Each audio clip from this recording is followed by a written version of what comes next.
रोजगार हमी योजना मनरेगा अंतर्गत मंजूर झालेल्या विहिरीच्या अकुशल मजुरांच्या हजेरी पत्रकास मंजुरी देण्यासाठी 1300 रुपयांची लाच स्वीकारताना लाचलुचपत प्रतिबंधक विभागाने जालना जिल्हा परिषदेतील उपविभागीय जलसंधारण अधिकारी संदीप राऊत यास पकडले।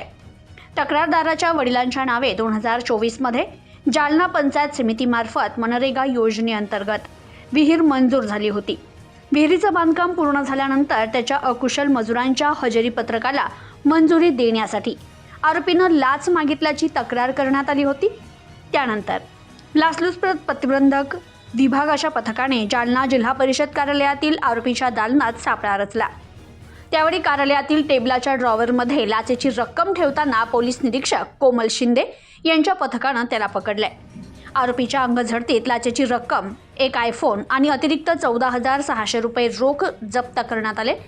दुसऱ्या एका प्रकरणी सेवानिवृत्ताच्या अर्जित रजेच्या फरकाचे देयक काढून देण्यासाठी 3,000 रुपयांची लाच स्वीकारल्याच्या आरोपावरून जालना मृदा व जलसंधारण कार्यालयातील कनिष्ठ लिपिक रमेश खरे यास पकडण्यात आला।